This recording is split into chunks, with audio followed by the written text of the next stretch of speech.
We are going all over Jacksonville, Florida today, looking for guitars. This is where it all started for Flash Out of Gear. Come along.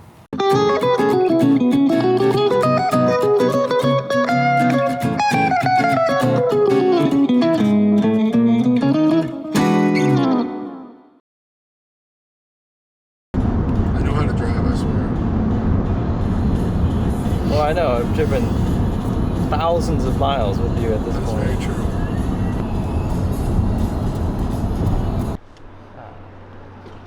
And then we can't film inside, so. Right. Unless it's in a phone. Yeah. Yeah, you can pop there so you can get into the back there. Perfect. Hello. So today we are in Jacksonville, Florida, and this is actually where Flash Out of Gear started. I actually went to UNF, which is right down the street from where we are right now, from 2016 to 2019, lived on campus there. And while I was there, went to all kinds of thrift stores, pawn shops, guitar shops, just anywhere that might have guitars or music gear, just to kind of see what I can find. I was mostly looking from the player perspective more than like as a dealer, but that kind of evolved into what you guys see now. So today is going to be very nostalgic, going back to a lot of the places that I used to shop for guitars. This is going to be a little bit different than some of the other guitar shopping videos, as rather than just going to the big guitar shops in town, we're also going to go to some random places like this Goodwill that we're standing at right now. And fun fact to you guys that follow the channel, this is actually where I found the DAC that ended up making it into the top 5 best deals we've ever done video, so pretty cool. So there's a paper shredder we could probably use. Not much in the way of audio gear. What are we thinking? I wouldn't consider it hi-fi, but you could make music come out of this, so that's something.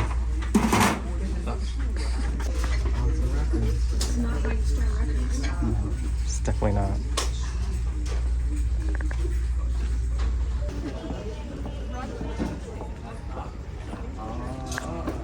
As expected, we did not find anything. There was a few tangentially related things to music in there, but there was a couple kids' keyboards, a couple DVD players, but nothing for us.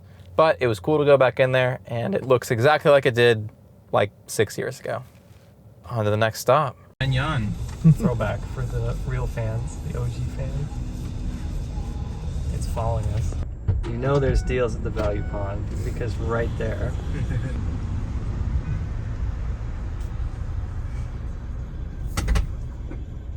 Goodbye, cousin. Nothing too crazy in this Value Pond. This is definitely one I remember going to all those years ago. They did have a cool old Steinberger headless bass, but it wasn't something that made too much sense for us, so I passed on it, but the journey continues. We are now off to Crazy Dave's, which is a guitar shop out here that has a lot of used stuff, and I think they do new as well, but I definitely found some cool stuff there over the years, so this will be the first proper guitar shop of this journey.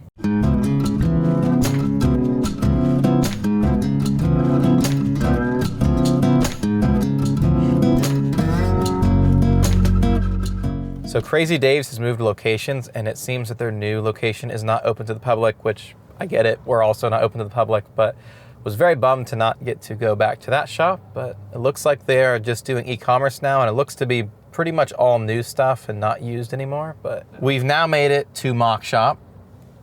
Let's go check it out.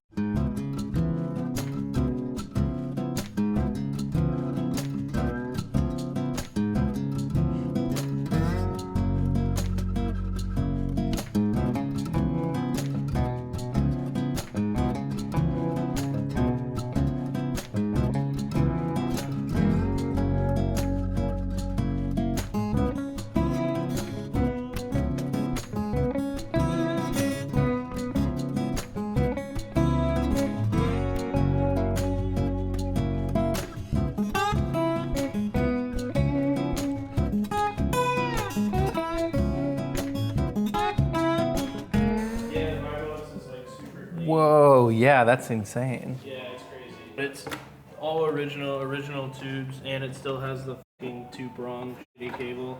That's stupid like, even clean. the label is like super clean. They never that clean. Kind of crazy. That's awesome. Yeah. That's fun. I tell you what else is cool. I'll have to look at that.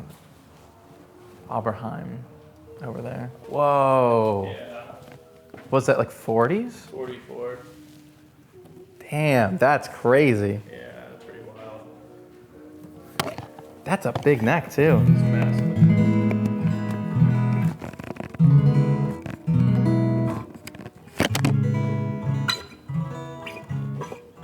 Yeah. it's That's a crazy cool. guitar. Look at the wear on them. Yeah, he's that's- playing cowboy chords. I love it. Dude, this is crazy. Yeah, it's pretty wild. That's a gnarly find. Was that in Jacksonville? So lady just brought it in. Whoa. It was her grandfather's. Did she know like what she had? Yeah, for the most part. Okay, that's good. But it was not in this condition at all. It was so fucked. Oh, So okay. it had, as you can see here, it has this wear. So Right. the bridge had like pulled off of it. Yeah. So at some point in the 70s, they put like a trapeze bridge on it or a saddle. Oh Tail yeah, you piece. can see the whole Yeah. imprint. Or yeah. Yeah, and so, but it still sounded good like that. So I sent it off and I got a neck reset, refretted. I mean, it fixed feels some great loose now. things, and then they got the bridge down. So yeah, pretty crazy though. But like Yeah, the that- original tuners. That's what surprised me was usually with those you're not gonna get the original tuners anymore. Yeah. It's the nicest, best sounding acoustic guitar I've ever seen and played in my life. Are you gonna keep that for yourself? No, I'm gonna sell it. This is a absolutely crazy synth. If you know me, you know I have no knowledge of classic rock, but I will tell you something. People think that Jump is the Juno. It's not. It's this. Oh, dude, that's actually. It's got a back. I'm gonna get myself one of these because you gotta do it. What is this? Oh, this is Bella Canvas. You gotta go up a couple sizes. And I love Bella Canvas, mind you. It was lovely to check out Mockshop. Also very good to catch up with Jack. We'll be seeing him really soon, actually, at the Orlando Guitar Show. Really great selection at the moment. They have a lot of great amps. If you're in Jacksonville, this is one of the shops that you absolutely have to stop at. Oh, I got a shirt. Oh, yeah. We got a shirt, and it's double-sided. You get the logo here. You love to see it. And then you get the same art on the back that you see on the window. You love it. To the next one. So right now we are going to check out a little indie shop you guys might not have heard of before. This one is called Guitar Center. In all seriousness, I found a lot of cool stuff at this location before Guitar Center used kind of became what it is today. There's a really cool Mercedes blue Strat that I have with humbuckers that Thomas actually plays all the time, and that was found here. So let's see what they got. I was gonna be lazy and just post a picture of it in the video, but I figured since I'm editing the video now and it's here, I might as well just do an actual video of the Strat. It hasn't been played in a while. It's just sitting in one of our road cases here, but here it is. I use this for part of the conversation piece set. And fun fact, Eric actually used to play this guitar as well for conversation piece before he switched over to drums. And if you noticed, I have a little bit of a theme going on for conversation piece with my own personal Aerodyne Strat, which is a similar color, except it has the binding, and it's a shorter scale. It's not like a normal Strat scale. The finish on this is super pretty. It's been played quite a bit. I will say most of the love it has seen is not from me or Eric, to my knowledge, but still an awesome guitar. All right, let's get back to the video. We've stopped at a number of pawn shops. We've found absolutely nothing, which in fairness is kind of expected these days, but we must press on. I got all excited about this, being like, oh, deluxe amp. Price is crazy, so I knew something wasn't right. And then I quickly was like, something's just a little off here. This is a Mojitone rig. I don't know if there's anything even Fender on this, except that somebody got one of these, but you hate to see it. You hate to get excited and then be like, damn, that's not what I actually wanted. 94 is not vintage. There's some really nice Gibsons in here. 72 based on the pickups. But they've made it a lefty. Fortunately, there's a little headstock break there. Like from The Office. Which, as we know, I have no problem with.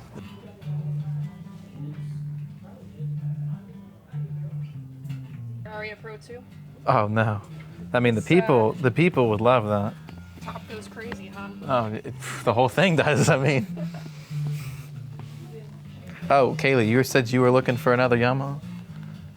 Yamaha Smash. What have we done here? Fender Deluxe 1965 Reverb. I mean, this is gonna be a reissue chassis. And obviously this is not the right cabinet, but it's interesting for sure. Very interesting. Somebody had a super reverb and they had a deluxe reverb, and they wanted them to be one. What's really interesting is I'm seeing a lot of stuff across all the stores we've been going to that I actually probably would have bought a few years ago, or maybe 5-6 years ago, especially if the prices were adjusted. But for what I kind of look for now more so, it just doesn't make as much sense, which is interesting. I wasn't really thinking about that coming into this, but obviously my criteria and my standards for what I search for has changed so much in the last 5 years. So stuff that would have made sense before doesn't now. And I think that's why so far we haven't found anything today, but definitely seen some cool stuff. There is hope. There's still stuff out there. Go out there and look for stuff. So even today, with access to whatever guitars we want to some extent and getting to be surrounded by this stuff all day, I still love going in Guitar Center stores because it's kind of a cool test to see like what the market is doing. Like it's just, it says a lot about like what consumers are doing right now. Like you can kind of make predictions on what's coming up in the future when you see like, oh, they have no used stuff, but a ton of new stuff, or they're sold out of new stuff, but there's a ton of used stuff. And in the store right now, there's more used stuff than I've seen in a really long time. And their new inventory is really starting to dwindle, not only in this store, but in a couple of the other ones that I've been to recently. And that's very interesting because a few months ago, and especially like last year, there was kind of an abundance of new stuff, and now that has started to sell. And I think that that abundance is kind of starting to fade, and things are going to be evening out, I guess. The last few years have just been a crazy roller coaster, but things are still changing every day. At the old Cash America Pawn, we actually did have a couple cool finds. There was a Boss OC5 in the box and in really, really nice shape. So this was definitely a nice hidden gem. And then in audio world, we got a Focusrite Claret 2 Pre Plus USB-C audio interface. These are awesome. They had the air preamp on them, which kind of sounds like the Focusrite ISA preamp. I love these interfaces. I have the 8-channel version one at our production desk at the shop. So 2 cool finds. Oh, dude. Is this a studio channel? I know I'm the only one that have this reaction to it, but this was my first piece of outboard gear ever.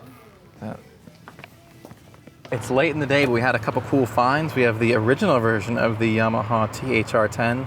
I know a ton of pro players that use these as practice amps. These are really, really cool.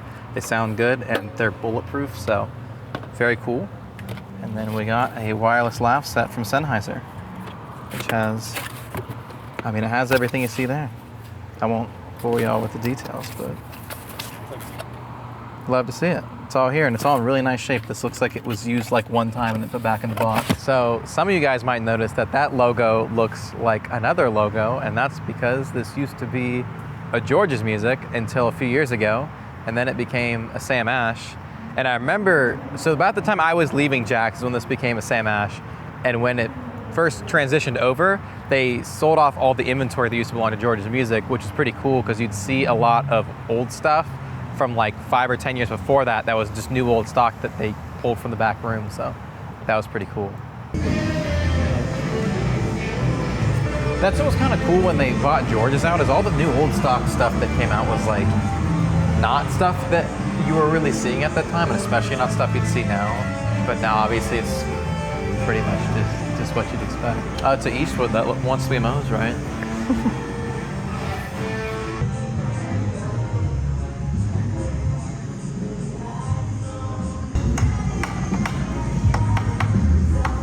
This is probably the most unique find here. Unfortunately, it's got this big chip, so. I know multiple people have reached out to us looking for this guitar, usually in the other colors. The black one is still cool. Of the JHS Chorus, that's a good, it's not a super expensive pedal, but that's a really good deal actually. It's tempting to pick up. We have made it to our last stop. We are at the other Jacksonville Guitar Center.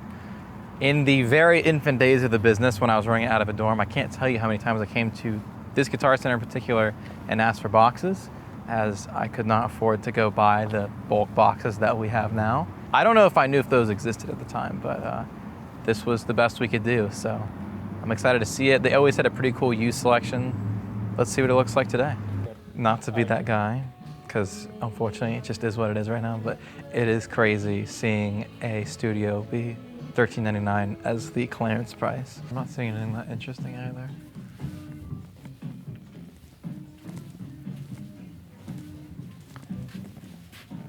That's a cool finish for this. Just like a Squire something.